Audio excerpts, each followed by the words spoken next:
we were at 95% utilised every month, and it was quite hard for everyone when we were just doing the 9 to 5s. And we had no wriggle room. If somebody was sick, if somebody was on leave, the waiting list just got bigger. I was worried that my guys would burn out. Changing the hours, bringing someone else in has just really improved their work-life balance as well. So although they do the long days, they get time off in the week, and they're enjoying that downtime. We're currently at around 65 to 70% utilised. So there's breathing space. It's lovely.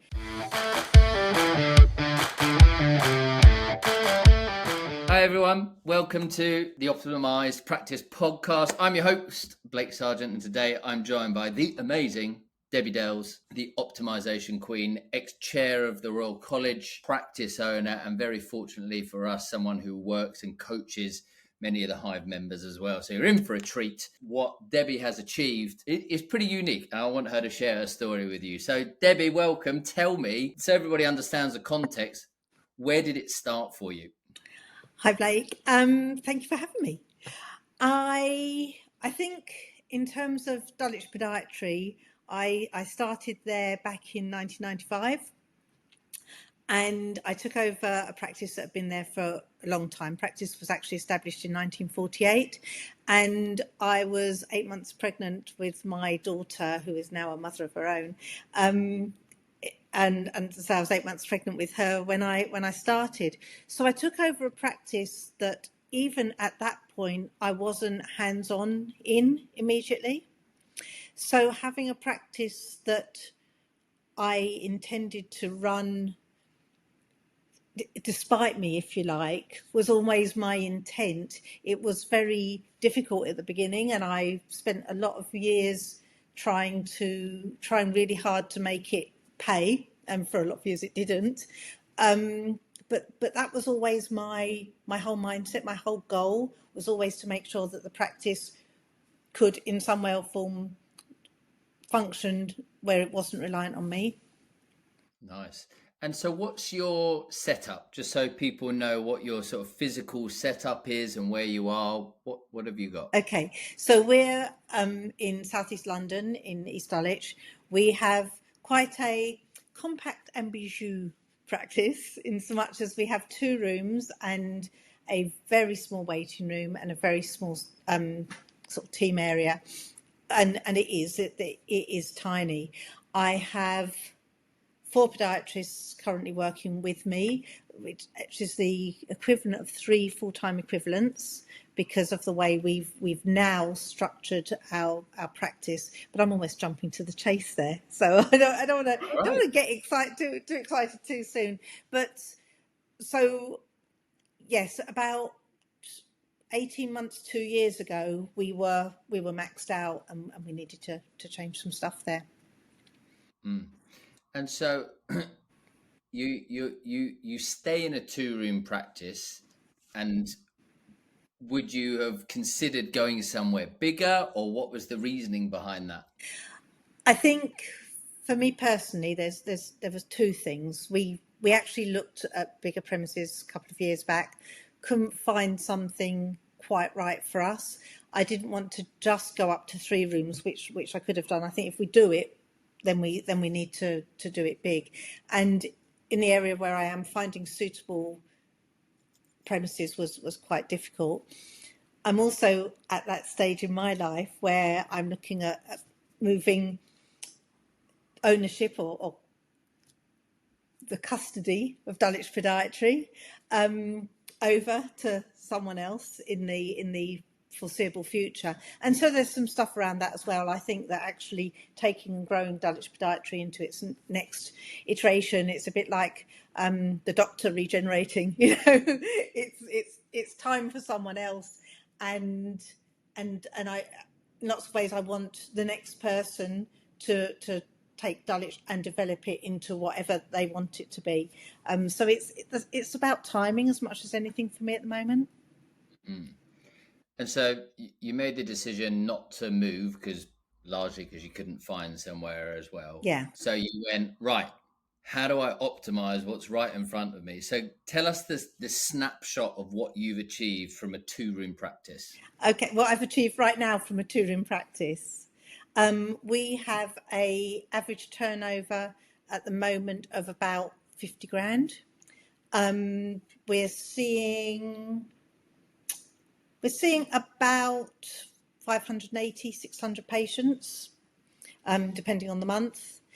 So yeah, we're doing really well. We did that by condensing the hours. So my full-timers have their full-time hours over 4 days.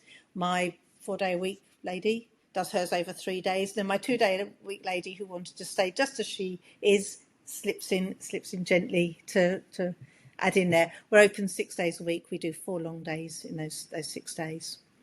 Wow. So you have 3 full-timers, or the equivalent of 3 full-time pods, working across the 6 days, basically doing the job of 3 full-timers in a 2-room practice. Yeah. 580-ish up to 600 patients a month, turning over 50k plus per month from a 2-room practice. Yeah, absolutely. I mean, we had a month back in September where we had 660 patients. I mean, we can, if everyone's there, then we actually can get really full. I think the other thing that is really nice for us, we were at 95% utilised every month, and it was quite hard for everyone when we were just doing the 9 to 5s. And we had no wriggle room. If somebody was sick, if somebody was on leave, the waiting list just got bigger. It got really quite difficult, and I was worried that my guys would burn out. So changing the hours, bringing someone else in has just really improved their work-life balance as well. So although they do the long days, they get time off in the week, and they're enjoying that downtime. We're currently at around 65 to 70% utilised. So there's breathing space. It's lovely. You know, we've got capacity or space to bring in more patients as we grow. We've still got space to grow in. We can still grow into that space that we've created. But right now, at the moment, if somebody's off sick, if somebody wants holiday, one of my girls, she loves her holidays. She wants to take holiday all the time. And I can say yes, because we've got it's not going to have a huge impact on us because somebody else is there to take it up, and we're just busy those weeks. So it works really well for us in terms of the whole team culture. We have quite a lot of team training and stuff, and we've got the time to do that. So it works on everything, on all levels. Awesome. And what were some of the major milestones along the way for you? So like those people listening, they're hearing your outcome going, well, I'm assuming they're going, holy crap, that's pretty amazing. But how can I do that? So what are some of the major steps that you took? What were the milestones along the way? I think that for a lot of years, especially as my kids were growing up, I was just letting it happen. And back in the day, I had self-employed associates, and they were fabulous. And as I mentioned earlier, it was hard to make the money work. It was hard to make the figures work. So there wasn't any opportunity to reinvest back into the business because it was just ticking over. I, at that point, was enjoying having the time with my family. And then when the family grew up a bit, as you mentioned earlier, I was chairman at the Royal College, so I did other stuff with my time, but I wasn't really focusing on the business.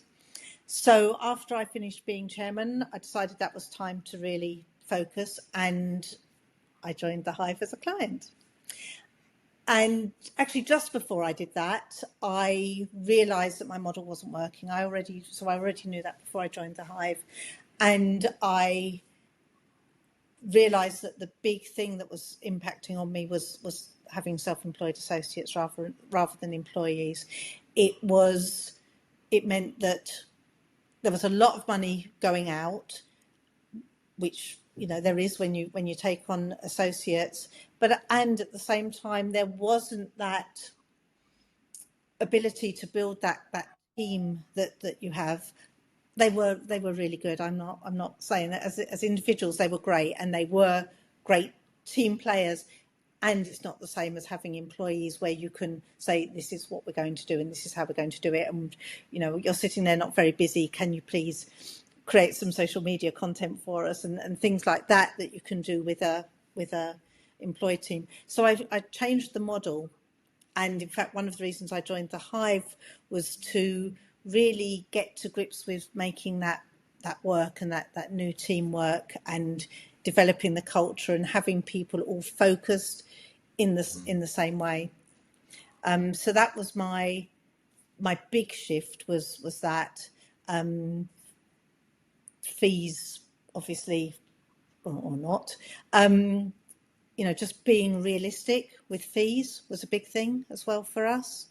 And so valuing ourselves, making sure that the team, all the team, the support team as well as the clinical team, really understood where we were working and where we were going to and why we were doing that, and knowing our why, knowing what we're trying to achieve. So rather than just going, do this, I spend a lot of time with them explaining why we're doing this and what the benefits are to the patients and what the benefits are to the business and what the benefits will be to them, so that everything that we do, they're really engaged with. You said one of the things was shifting from the associate model, where 50% of stuff was going instantly, to the employee model, which gives people stability as well. But I know you use the Hive hybrid model, which is sort of a nice mix of the two. And I know your story, obviously. I love the story of how well your team members do, and that's why you have stability in your team. Can you share how you pay people, what the hybrid model is, and what the impact is that on sort of the performance of the guys and the stability of the guys that work with you? Yeah. Okay. So as I say, we shifted from that associate model, and initially we put them on flat salary, but I wanted to reward the guys for the input they put in. I could see the benefits of that self-employed model, and I wanted them to have the stability of an employed thing. And I took a little bit of convincing on the hybrid, I did, and I'm now its biggest fan, because it really works for my guys. I've got a lad who works for me at the moment who's 25 and earns over 50 grand, and I'm sure he won't mind me sharing that. And it works really well. It works really well. I mean, my podiatrist I mentioned earlier, who likes to take lots of holiday, she understands how that impacts on her hybrid, and she can earn it back. So if she's taken unpaid leave, she's happy because she can earn it back later anyway. So it works through for everyone. I think as we try and bring in more high end treatments, they're really invested in having that work, because I'm not doing hardly any clinical work at all at the moment. So it's okay, guys, what do you want? And whatever you want, you're going to be getting the benefits of it. So we just make it work for them all. Awesome. And what about culture? Because you've got a great culture. So, one piece of that is everybody's really well paid. They're in control of what they earn. The better they do, the more they bill. Plus, they have the stability of the salary as well. Yeah. But then there's the culture kind of things. And you've got a small place. So what? Yeah. How do you? Yeah, when you've got a small place, you need to make sure you've got the right people in it, because it can, your bad blueberries can affect the rest of the punnet really quickly. So we, I don't want to be cliche, because this is exactly what we say at the Hive, but I hire for attitude rather than for skill. I feel that I can teach anyone with the right attitude. I can teach them anything. So we hire for attitude. We hire somebody who is going to fit with the team, and also is looking in the same sort of direction that we're looking to. So there's everyone's on the same page to start with. couple of years back now, we sat down and did our values, and the whole team worked on the values. So the values aren't imposed by me. The values are, all right, something we've worked on together. So everyone's engaged in that, and we review them and make sure, especially when we do get new team members in, that everyone's on the same page. We meet a lot. We have two teams, if you like. We have the support team that is led by my she's currently senior administrator. I like to call her my practice manager, but officially she's not, so I can't really say that. And then I have the clinical team that's led by our clinical lead, and both teams meet separately, and then we all meet together, and we go out quite a lot as well, socially together. So and then I do their monthly one-to-ones, so we have a lot of contact time, and that's with the ones that know what they're doing all the time. And anyone that's new, then I'm mentoring them on a really regular basis. So what is a typical, now that you've got not a practice manager but sort of senior admin in there, and you've got plenty of front desk camera, you've got lots of team, what does a normal month look like for you, time commitment wise? What does that look like? A normal month for me consists of one-to-one meetings with my clinical team Once a month. A weekly meeting with my senior administrator. She does one-to-ones with the admin team and monthly meetings with them. So I have a monthly meeting with the whole clinical team together. My clinical lead at the moment, I'm meeting weekly, but he's new to the role, so we'll assess what that requires as we go. And I have a meeting once a month with the senior leadership team. So my senior administrator, my clinical leader, myself meet once a month as well to look at strategy and where we're at. Oh, and then I do a clinical day once a month, maybe once a fortnight, but that's just for anything that's really complex or stuff that only I can do at the moment within the team, or second opinions, that sort of thing. So I do just keep that clinical hand in there. I think that's everything. So how many hours a week or per month would you say that is on average? It's about between 5 and 10 hours a week that I spend on Dulwich, I would say. Probably about Wow. 10 a week in real terms. And then obviously I spend time with the Hive as well. Okay, a lot of tennis and squash as well. I do, and I've got 4 grandchildren, and I spend a lot of time with them as well. So life is great. Yeah. I've got a real nice work-life balance. At the beginning of the year, or beginning of last year now, it was like, oh, am I sort of semi-retiring? But actually, I just fill it with something else because I'm like that. And I think that's the good reminder that everybody needs to build a practice that serves their own context. Yes. And so in a relatively short period of time, you became a grandma to, is it 3 or 4? 4 now, because there's twins in there. So yeah, because the twins, right? Yeah. Is that right? Yeah, 4. The oldest one's 4, and the youngest one's about 4 months. Yeah. Yeah. And so, having the flexibility within your model and having set your model up to enable you to have the freedom and the finances that allows you to say, hey, if I want to work more on the business, I can. If I want to do 5 hours a week, I can. Yeah. And that's exactly it. There are some weeks where I feel like I'm really busy, but then the following week I'll be only just touching base with the essentials and off doing whatever I want to. And I like my holidays as well. So you've already been to San Francisco. San Diego. Oh yeah, San Fran was last year. San Diego this year. How many holidays you got planned? Lots. Anyway. I've actually got 4 in the diary so far. Okay. Yeah.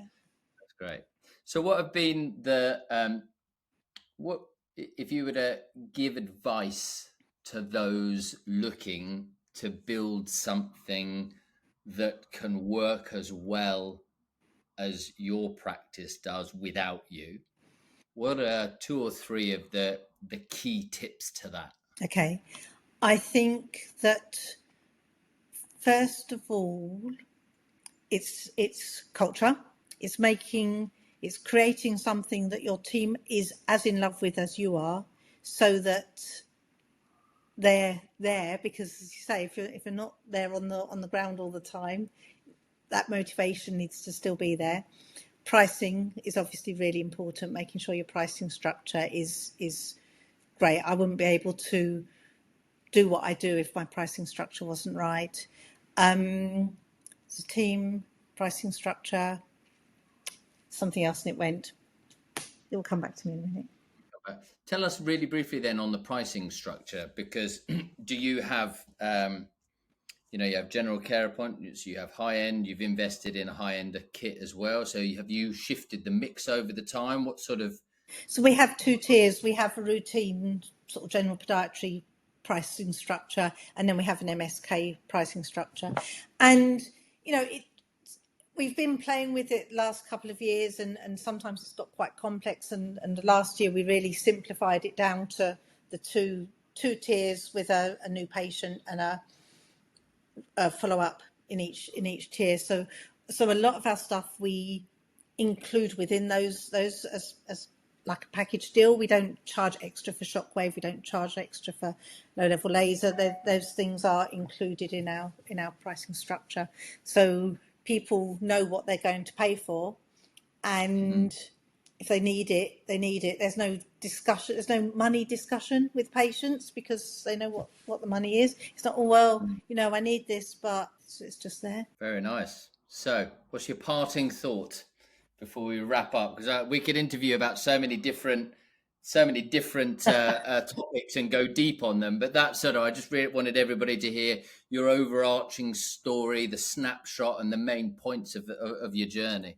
My parting thought is, whatever you've got in terms of premises, you can make it work probably a lot better than it currently is before you start looking at whether you need something bigger, or whether you need something else, or whether you need a second or third practice. There is so much you can do with what you've got already. Make sure that's right first. Optimize first. Absolutely. Thank you so much for sharing your story, Debbie.